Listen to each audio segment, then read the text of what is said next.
Welcome to the debate. When a master mechanic builds at a premium workbench, the centerpiece is almost always that massive multifunctional tool. Oh, sure. The one that does everything. Right, the one that ratchets, cuts, grips, calibrates all at once. It is a marvel of engineering. But when you move from the garage to an industrial assembly line where you need to repeatedly cut through like reinforced steel all day, that beautiful multi-tool suddenly becomes terribly inefficient. Yeah, it just can't keep up. Exactly. You do not need an instrument that can do a little bit of everything. You need a plasma cutter. You need a hyper-focused instrument designed to do exactly one thing with terrifying efficiency. So today we are looking at the new salary cap realities and asking a structural question for modern front office analysts. And it's a big one. It really is. In modern basketball team construction, has the traditional value of the versatile two-way player been permanently eclipsed by the hyper-specialized defender? Well, dead might be a strong word for the versatile star, but the math is certainly terrifying if you are holding a traditional max contract on a two-way guy right now.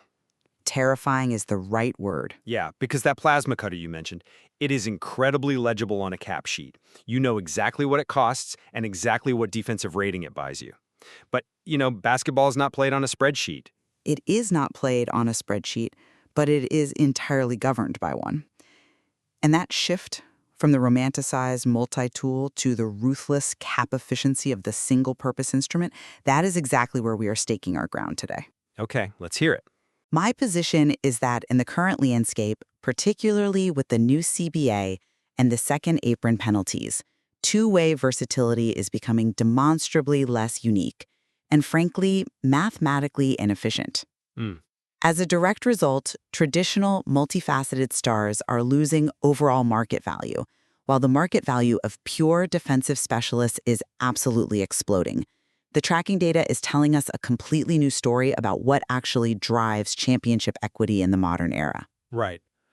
And my opposing position is that while specialists are indeed highly valued right now and frankly overvalued by front offices who are overly reliant on regular season defensive metrics, the fundamental architectural need for versatile two-way stars remains the critical anchor for long-term team success. Even with the new cap penalties? Yes, even then, I will argue today that discounting these highly versatile players is a severe overreaction. It's an overreaction to temporary market trends and regular season data smoothing. Well, let us dive directly into that math, because from my perspective, we are witnessing a drastic, necessary market correction. For decades, the league evaluated players on a dual axis of offensive and defensive capability. The Holy Grail, right? Exactly. The wing who could score 25 points, initiate the pick and roll, and lock down the opposing team's best perimeter threat. But the latest front office models show that paying for that two-way ability is becoming a trap in roster construction. I see why you think that, but let me give you a different perspective.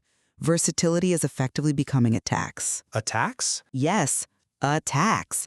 You are paying a supermax premium for a player to be in the 80th percentile at 5 different skills. When you look at the strict penalties of the second apron, mathematically, you yield a higher team defensive rating and maintain more cap flexibility by paying for a player who is historically elite at just one thing. Like rim protection. Right. Rim protection or point of attack isolation defense, and then surrounding them with specialized low-usage shooters. A player no longer needs a reliable jump shot or secondary playmaking skills to command top market leverage. When they abandon broad skill development to focus entirely on one elite trait, their market value explodes because they offer pure cap efficiency. I'm sorry, but I just don't buy that. Let me tell you why. You are looking at the yield of a single cap dollar in a vacuum, completely ignoring how basketball actually functions in a playoff half-court setting. The numbers hold up in the playoffs, though. But the context changes. While specialists have undoubtedly carved out a lucrative niche, the supposed decline in the value of versatile players completely ignores the concept of playoff matchup hunting. A hyper-specialized defender requires a very specific, incredibly fragile ecosystem to survive on the floor. Fragile how? Well, if you have a player who completely lacks offensive skills, you are inherently compromising your offensive spacing. When the game slows down in May, teams will simply ignore your defensive specialist on the perimeter. They will play 5-on-4, load up the strong side, and completely neutralize your offensive efficiency. But you can scheme around that. Not against elite coaching. I look at roster construction exactly like building a financial portfolio.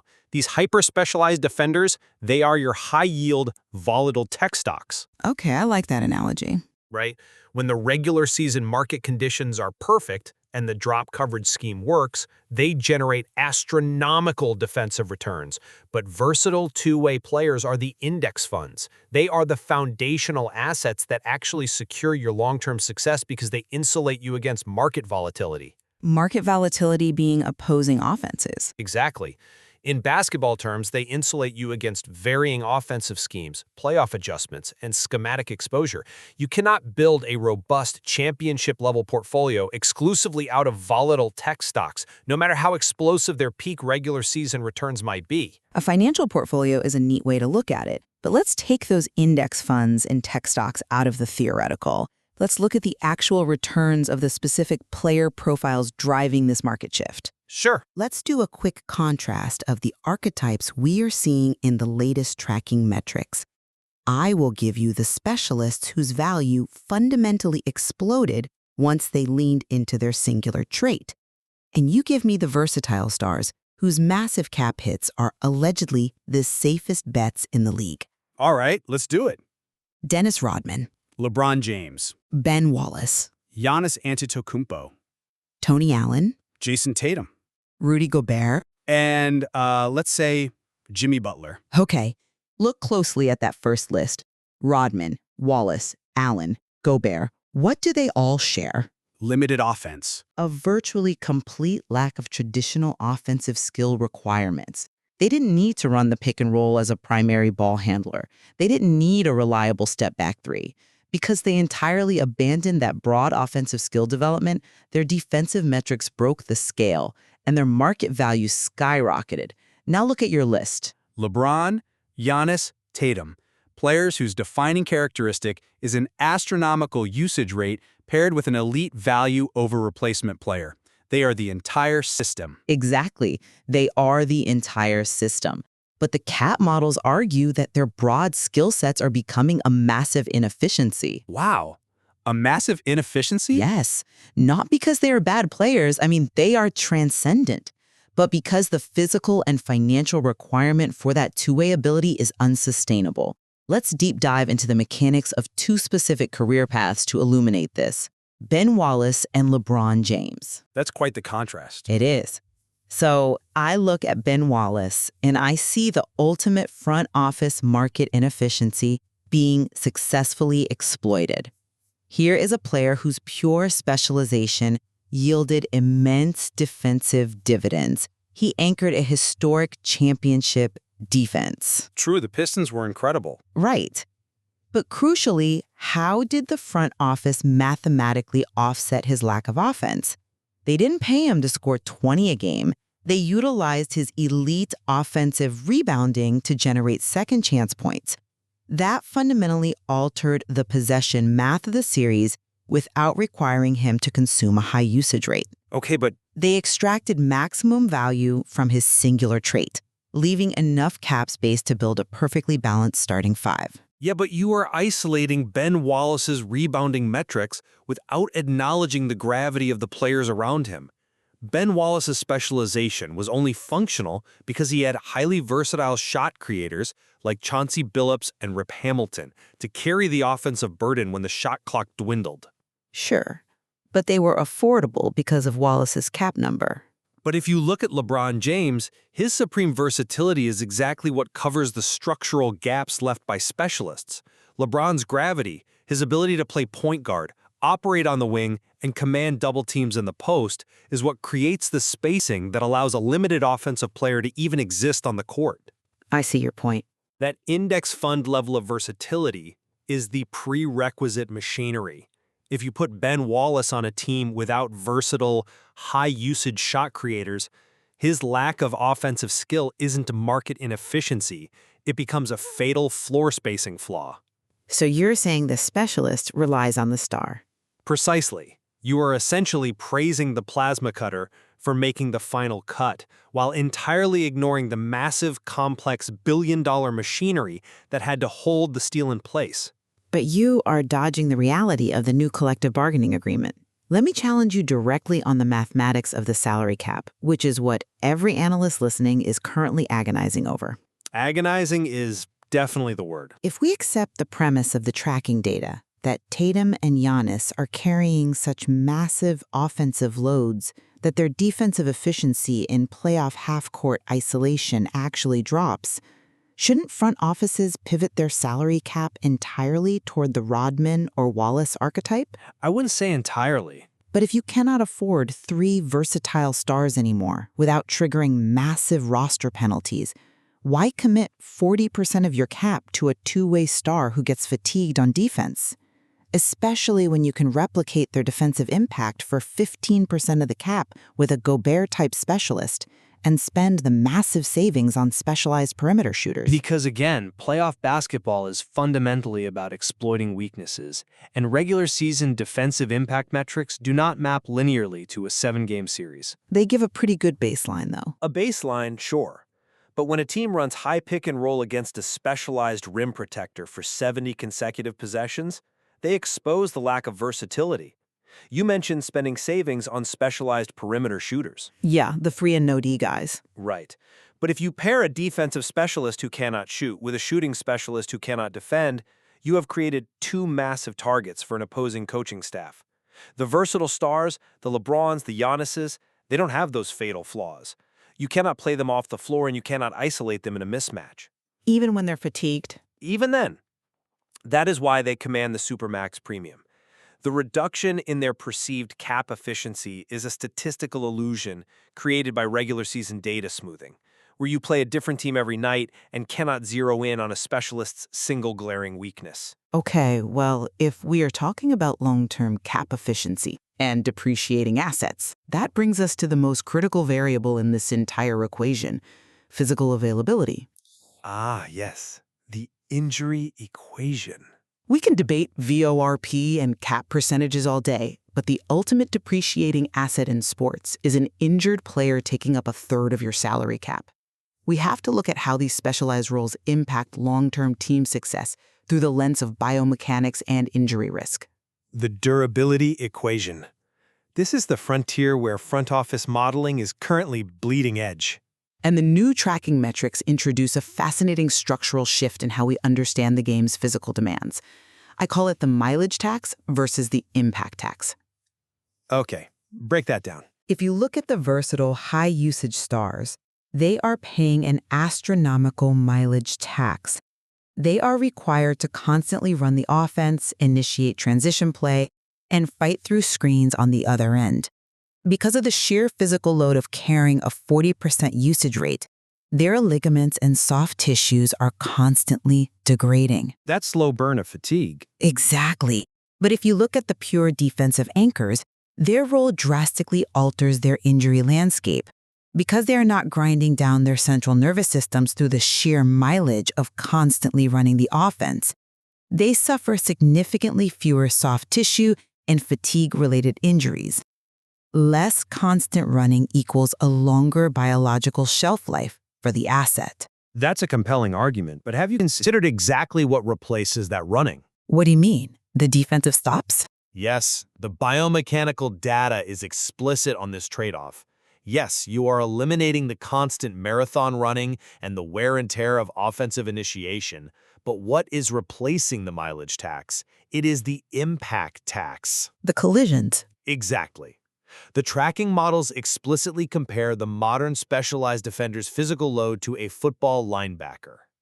Think about what a specialized rim protector or a point-of-attack defender is actually doing in drop coverage or isolation. They're absorbing force. A tremendous amount of it. They are engaged in sudden, violent, reactionary changes of direction.